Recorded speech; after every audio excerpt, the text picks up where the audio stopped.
Israel in September '72. I asked my wife to go with me. She said no, but if you wait 1 year, I will go with you after I graduate. I said okay, and 1 year later, I decided to get married before we went. She agreed, and we were supposed to go in March of 18th, I asked my wife to marry me. She said yes, in a roundabout way. She told her parents I asked her to marry her. Her parents said, wow, let's do something right now. Even though we're leaving in 2 months, we said, let's get ready. And all of a sudden, I'm in a marriage. She said yes at the day of the wedding. And we got married. We took a honeymoon in Mount Airy Lodge. And then we decided to go to Israel. First, we decided to go to Europe for 2 months. And then on to Israel. We took a Euro pass all over Europe. We saw Paris, Rome, Italy. Lord, went all over Europe. I loved it. And finally went to Israel. We got to Israel, I would say, August 15, maybe August 18th. We're in Israel. We had a place called, we were going to stay in a place called Ramat Yochanan in Israel for 6 months. And then take it from there. We got a one-way ticket. I'm not quite sure whether I want to return or not. We got a one-way ticket. We got to Israel 1973, August 18th, I believe. September 6th, 1973, we were in our little cabin, minding our own business. I think it was September 6th. It was Yom Kippur. I'm not quite sure the date. Minding our own business. When all of a sudden, we heard sirens. They were really loud sirens. I said, what the heck is going on? My wife at the time was sleeping. I woke up and I saw people running. I said, what's going on? He says, there's a war. We're being attacked by Israel and Syria. You should run. I said, where to? They don't say. They just said run. Keep in mind, I just woke up. I did not have any shoes on. My wife was sleeping. I yelled to my wife, get up and run. She said, where to? I don't know. Just run. The closest thing we had to run to was the shelters. The shelters were closed, but somehow they opened them. They started cleaning out the shelters. And we stayed in the shelters for a while. Actually, stayed in the shelters like 18 days. This was the Yom Kippur War. And the Yom Kippur War was when Israel and Syria was attacked on both sides. I don't know whether Egypt was serious. I don't know, but Syria was. Syria kept on marching its forces and troops into Israel so fast. They did not have any opposition.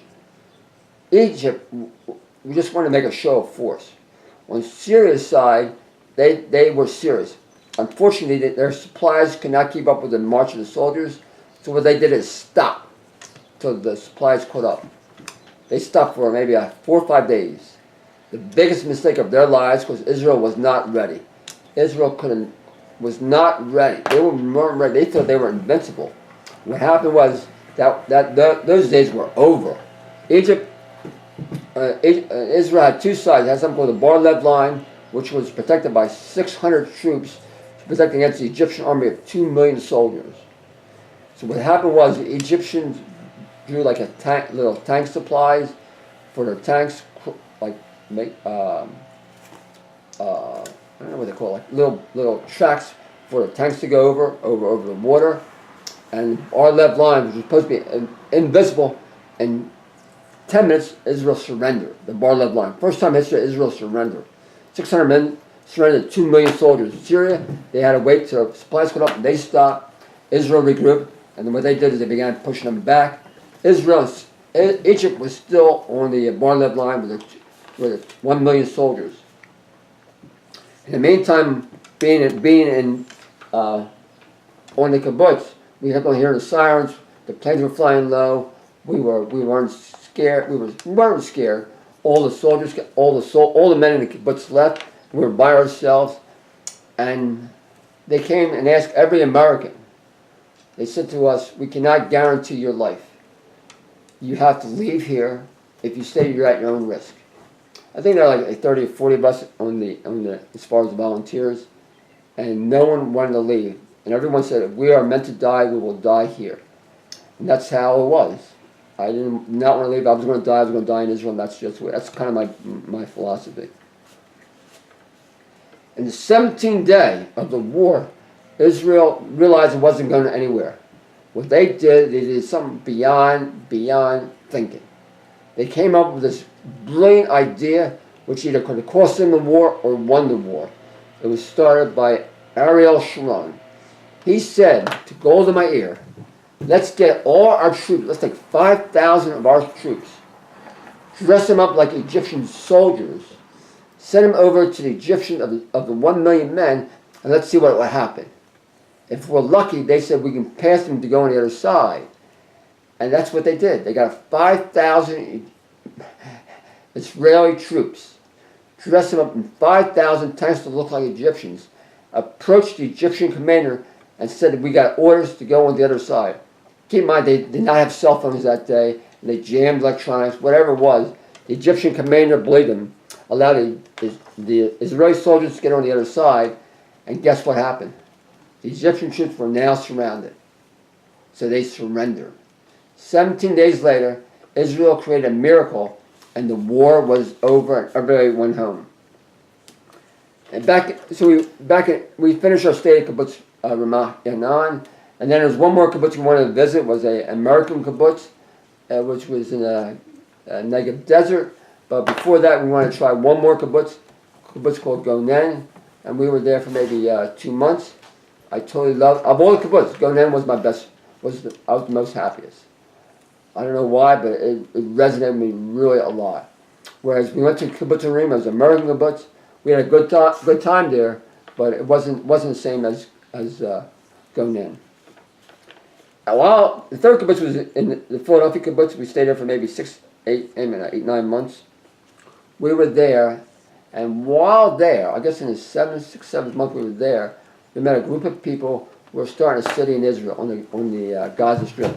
And that was called Yamit. Yamit was a city. It was supposed to be a city of 250,000 people. I said, man, I'm going there. At that time, I was a hardcore Israeli. I always want to start from scratch. Always gave me a sense of purpose. This is what I want to do for the rest of my life. So I said to my wife, let's go back to the United States. Because at that time, we had no money, zero money. We got enough money just to get back. And then we said, let's get both jobs, and we will save up enough money in 1 year's time to go back to start the city of Yamit. We want to be one of the first pioneers. Yamit was supposed to be a city of 250,000 people. That time we heard about it was just a dream, and what they're going to do is rebuild the Sinai Desert into a city that's going to be like a city against, defense city. Israel's first line of defense out of the city on the Sinai Desert, and we were going to be the part of the defenses. Which means that if we're going to be part of defenses, every house built there could withstand mortar attacks. They were specially concrete, that if a mortar hit it, it would not be crushed. Anyway, we went back to the United States. And began saving money. During our stay in the United States, we had a little curveball. Our first child was born, Ronit. She was born in, I believe, in September 21st, 1975. So we cannot go to Israel until she's at least 6-7 months old. But keep in mind, we're still saving money. Every single day we saved money, got as much money as we could. And then we decided, once again, to go back to Israel for good. We would become Israeli citizens, live in Yamit. Yamit at that time was a city on the Mediterranean. It was gorgeous. It was a planned city of 250,000 people. We're right by the Mediterranean, meaning we have sun all year round. We bought a house which was overlooking the beach. It was totally beautiful there. Our neighbors were Bedouins, which means they lived in the beach area, and we lived right behind them, maybe about a mile down the road. But we could walk to the beach every day. So at age, I don't think, how old was I? I think age 30, I finally made it. My life's ambition, life's dream, was to live in Israel. To live in quiet, to live in peace, to live in harmony, and I was going to be a happy camper. The second, while in Yamit, I guess the first year, my second child was born, Yael. She was born and my wife was a nurse. Gave birth to my second child. We were approximately 90 miles from the city. 90 miles from the closest hospital.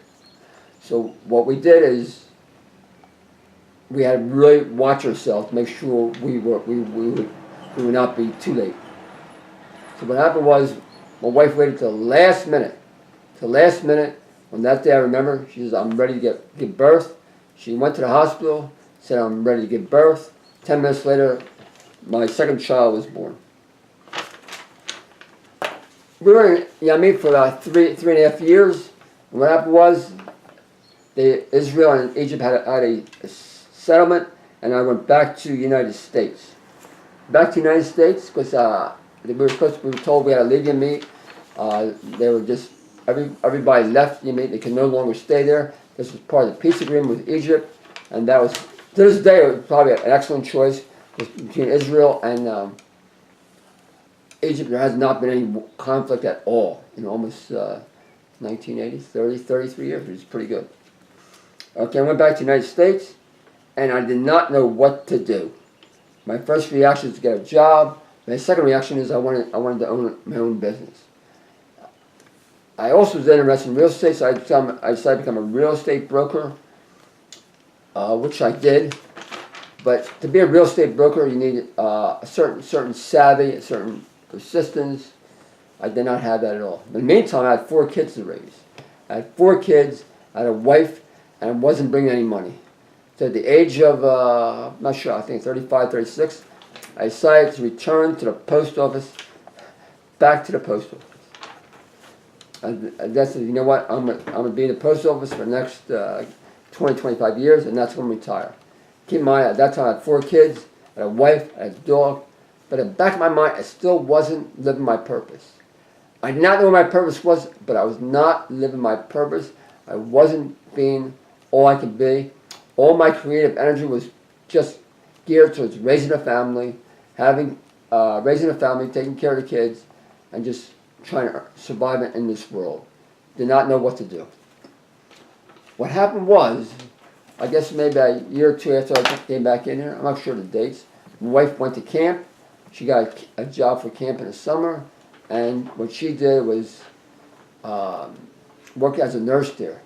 And after every summer, after summer camp was over, a volunteer would come over saying, I need a place to stay for 2 or 3 weeks. Can you stay with us? Can I stay with you? And every summer we had volunteers come stay with us. One particular year, we had a young girl called Lucy Siemens. I'm not sure I should mention her name or not. I called Lucy. I hope you didn't hear the second word. Lucy Siemens and I sat down in our kitchen. It was a yellow kitchen, if I remember correctly. I remember yellow was the sunshine, the happiness. We sat down and talked.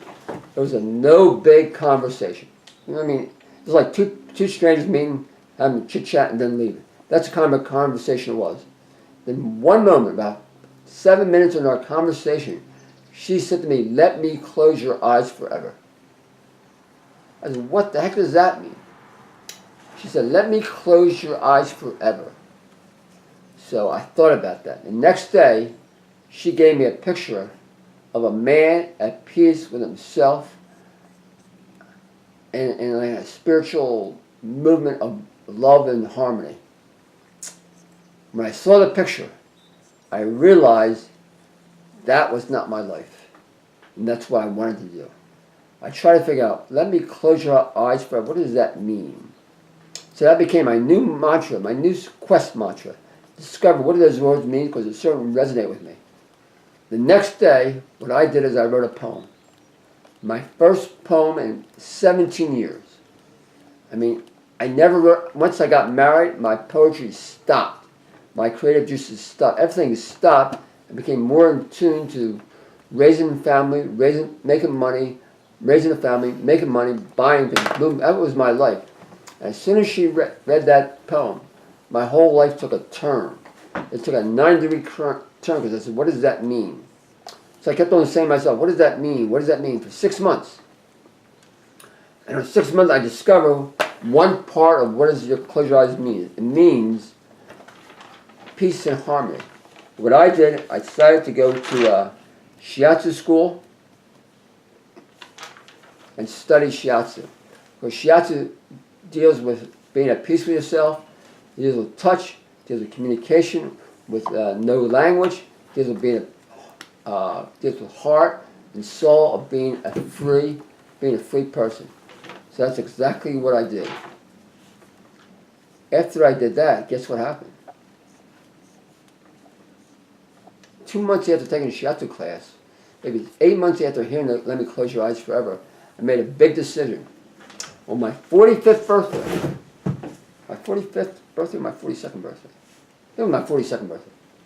My 42nd birthday, maybe about 10 years before retiring, 10 years of working in the post office, and 10 years of having been set for life, I went to the postman and said, listen, I'm giving myself a birthday gift today. I said, what's that? I quit. I no longer want to work for you. I want to work for myself. I went home and told my wife that I quit the post office and I'm starting a new career. She began crying. She said, what are you going to do? We have a wife and 4 kids and we have a dog. We have a big house. I said, don't worry. I will figure it out. What happened then was I began doing a vending business. I had a vending business, and within 6 months, I was making more money in the vending business than I was in the post office. And I did that for a while. I did that for like maybe a year, maybe a year and a half, maybe 2 years, maybe 3 years. I was very happy in the vending business. I was making money. I had my kids involved. And all of a sudden, one day, I just delivered some snacks at a place in Quakertown, which made 30 minutes from Lansdale. And what I did is I delivered coffee to them. I delivered coffee to them, went in the pool, they had a swimming pool there, and then I went to Wendy's for a hamburger and French fries. I went to Wendy's, it's a local hamburger joint, in Quakertown for a hamburger and French fries. No big deal. And then what happened was, I got a newspaper. I reached in to grab a newspaper. As soon as I reached in for a newspaper, my life changed forever. As soon as I put my hand in to get the newspaper, everything about my life up until that moment changed 100%. I finally discovered what your passion was. And in the paper was a picture of David Duke. It said, the Jews are a threat to this country, and what I'm going to do is I'm going to look for a solution. I looked at the newspaper, I looked at David Duke, I said to David Duke, not on my watch. I will do whatever I can to create an energetic vibration to stop your violence, your thing against Jews, because against Jews, against blacks, against whites, against disability people, against anybody's poor, I will stop that. I will use every ounce of strength I have to stop it. And I had a brilliant idea. And unfortunately I didn't follow through, but it was brilliant. I said to myself, Arnold, I'm going to open a health food store. I didn't know anything about health food, but I knew that was a way of doing it. I'm going to open a health food store in the most popular part of Philadelphia. That part of Philadelphia was Manayunk. What I decided to do was open up a store in Manayunk and a health food store. There's only 2 things wrong. Number 1, I didn't know anything about health food.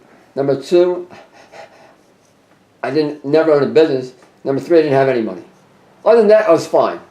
But the thing is, I had a sense of knowing what to do. What I did was I took a home equity loan for my house, found a partner in the shiatsu school area, and began to open up our first health food store. About 2 months after the health food store, what happened was I developed a heart attack. I literally developed a heart attack. I did not think whether I would live or die. I had chest pains from the time I woke up to the time I went to bed. Chest pains that kept me up at night and day. My arm kept on going numb. I did not know anything. The only thing I knew that I was doing something wrong. One day my pain got so bad, and I told my daughter, I said, listen, I was taking her to school in the morning. School was on one side of the road, the hospital was on the other side of the road. She said to my daughter, I cannot take you to school, I'm having a heart attack, I'm going to die. I had to take her to the hospital first. She had no idea what to do, but I went with her to the hospital. They did a test. This is Arnold. We think you may have a heart attack. What we're going to do is just really check you out. And they did. And they said they don't know what's the matter. It could have been anything. It could have been like a little stroke. 1 month later, I was still in pain. And what happened was, I went to the doctor again. And he says, I went to the doctor. He says, did an EKG on me. He says, Arnold, you have a serious heart condition. I want you to go right now to the emergency room because I can't guarantee anything. Second time in 1 month time, I went to the hospital. And while in the hospital, I got in the gown. I saw all these machines. I saw all these people dying. I said, what the heck? I do not belong here. I told my wife, listen, get me out of here. I don't belong here. I'm leaving. I will find a way of what causes the disease, how to treat myself, and I will share this information with everybody I can. But the other thing is, that's the only thing I knew was shiatsu. But anyway, I said, well, I'm going to do something else. While I left the hospital, not knowing anything, I said, get me out of here. I don't belong here. I will find a way. While I was in the hospital, I remember two things. Number one, when I was in the hospital, I remember a book I read 10 years prior called Fit for Life. And I began jump. I remember one line, it said, rebound's the best exercise. As soon as I left the hospital, I bought a cheap rebounder, then I bought another cheap rebounder. Finally, I got a good rebounder, and what I did is I began jumping ever since then. The second thing I remember was I wasn't eating salads. Because at that time I was strictly a junk food eater. I still had my business at the time. I still had the vending business. I was doing both jobs at once. I was probably definitely on the overload. Began eating salads. And the third thing I decided to do was take a course. I did take a course, a 2-year course. It was an alternative health practitioner course. I guess 15, 20 people started, and I was the only one to finish it, and the school closed. But on the other side of it, I learned a lot of different alternative treatments. On the other side of that, I learned that shiatsu was one of the mainstays of being super healthy. Of keeping super fit. As far as diagnosing, your body never lies. While studying shiatsu, my calling came really clear. I opened up 240 stores as part of my defense against David Duke. And I started my second store in Glenside. I bought a building. Unfortunately, I bought a building, paid a lot of money, and I borrowed a lot of money. And I didn't borrow money. Actually, I had the money. The way I had the money was kind of strange. Because my last day of the class, my instructor told me of a little, his company, they helped produce something against the common cold called Quickly. And at that time, I said, well, I'm going to invest all my money I had, $5,000. Went home and told my wife, I need $5,000 to invest in this company called Quickly, and that will help me get money for the store. And the store went from 15 cents to $30. I made $40,000. I put $35,000, a couple thousand I gave my kids. The other $35,000 I invested in the store, and Arnold's Way 2 was born. What happened then was we had the store for maybe about a year or so. I got overwhelmed. The store in Philadelphia was falling apart. And I had no choice in the matter but sell the store. I just couldn't do it. In my heart and soul, I thought someone would come in and help me. But at that time, my focus was on vitamins and herbs. To make a living, I depended on vitamins and herbs to treat people. That was my biggest mistake. I did not have a good understanding of health, what causes the body to degenerate, what causes the body to rejuvenate. I believed in vitamins and herbs. About a year and a half after that, my body began falling apart again.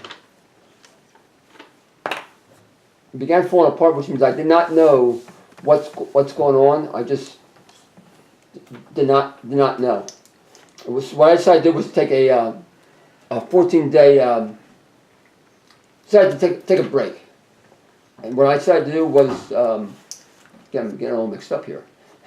Actually, I'm trying to follow this little program of all these things, and right now I think we're about 1995, 98. I didn't talk about my second thing with food. Oh yeah, when I started opening up Arnold's Way 2, I did open it, but while in the course, I decided to take a course called by T.C. Fry, the TC Fry, in his course, he talked about natural hygiene. And natural hygiene, whatever reason, really resonated with me. It meant that he talked about the body's ability to heal itself given the proper healing conditions.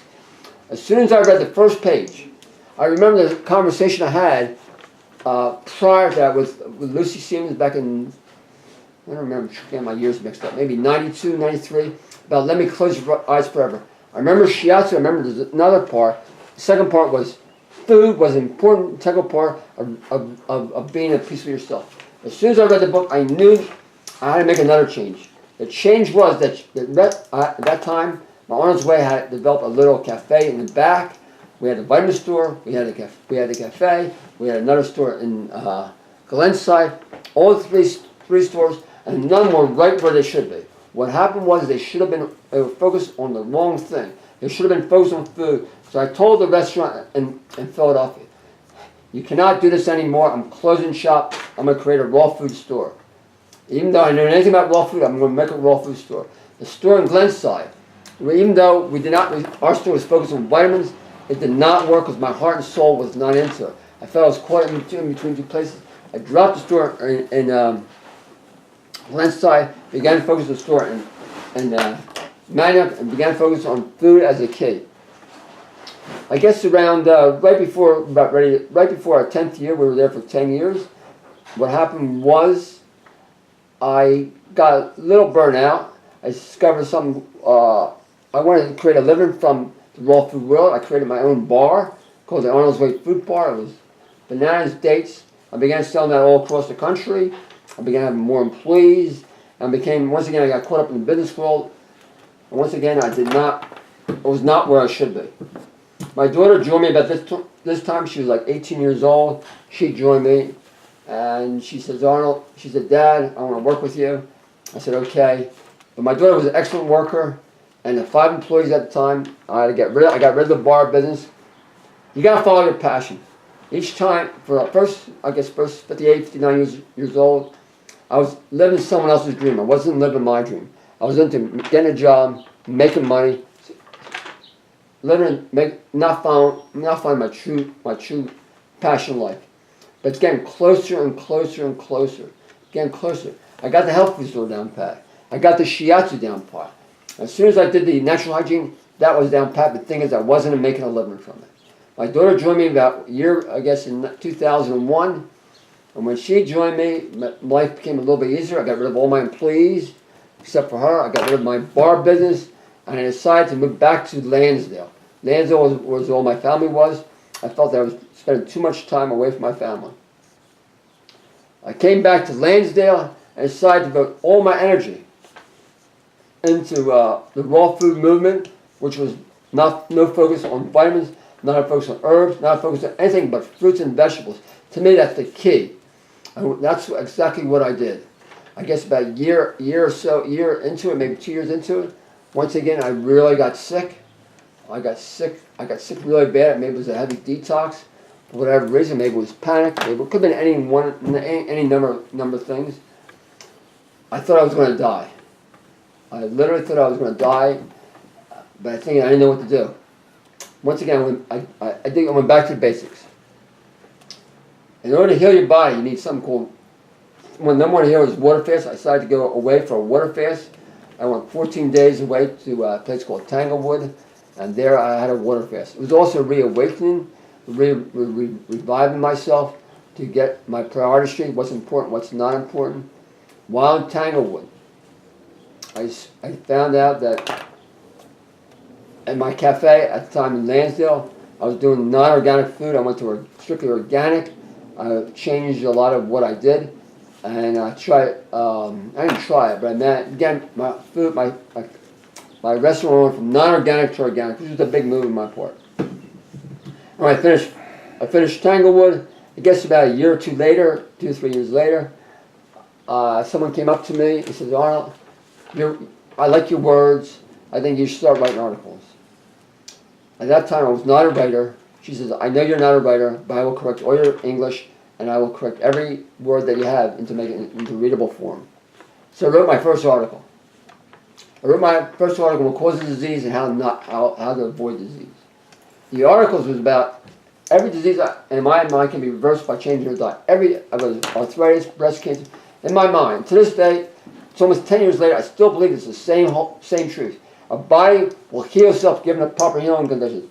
So I began to write and write and write. I wrote for 2 years, 3 years in a row, every single week. Hour after hour after hour after hour. What happened was I got burned out again. I mean, I felt like one day I just stopped. But I continued my ways. But my business was doing so-so, they were doing okay. Back and forth, I was still missing something from my school. I did not know what. And one day, I noticed, I think I was 56, 57, my beard began turning gray. I said, what the heck is going on here? My beard should not be turning gray. I mean, I should have black hair to the day I die. At that point, I heard about, I got an article from Victoria Butenko. She said 3 things. She wrote me an article, 3 paragraphs. First paragraph she wrote about was monkeys. And thinking about monkeys, I thought about monkeys because I'm doing something wrong, I should like the monkey. Second paragraph she wrote about, my mind went blank. Anyway, I can't think of her name. Anyway, she died at 80 years old. I'll think of her name. She died at 80 years old, and her hair was black. I mean, at age 50 years old, her hair was white. By age 80, it was black. So I began thinking about her. So what I did is I kept on reading and reading. The third paragraph, she talked about her husband's beard turned back to black. As soon as I read that, I said, Arnold's way has changed. We're now focused on green smoothies as the way to rejuvenation of the body. That moment, everybody came in there. I had told them about green smoothies, green smoothies, green smoothies. This day, 8 years later, I still push green smoothies as the key to well-being. I began pushing green smoothies, and what happened was my business transformed overnight. It began blooming. My business began blooming first time in years that my business was going off the chart. It went that way for like 3 or 4 years. During this same time, my business was going well. I still wasn't right where I should be. I decided, what did I decide to do? I decided to, I entered a new sport. I started a new sport. The new sport was boxing. Keep in mind, I remember about my father being a boxer. I remember about following my passion. I remember about, I felt like I was in top-notch physical shape. I wanted to do something to really enhance my being, make myself fulfill, and I felt boxing was the key. But I didn't realize you get hit when you get boxing. I didn't realize that. I figured if I put a mask on, I wouldn't get hurt bad. Anyway, my second month in boxing, what happened was I lost my eyesight. I lost my eyesight, my left eye. At that time, I took a critical turn. That to me was monumental in who I am today. At that time, I said I could heal myself. Knowing what I know, if I eat the right food, if I go on a water fast, juice feast, my eye will heal. So that's what I did. I lost my eyesight. I said, no big deal, I'll handle it. I will go on a 10-day water fast. And after 10 days, my eye will heal. So I went on a 10-day water fast. My eye did not heal. I then said, well, if I go away for 10 days, my eye will heal. Keep in mind, every time you go on a water fast, it's 15, 20 pounds. 15, 20 pounds. So I gained back to 15 pounds. I went on another water fast. This time I went away. And once again, I lost 10 or 15 pounds. My eye did not heal. So, well, I will go on a 30-day juice feast. I went for 30 days on a juice feast. Keep in mind, every time you go on a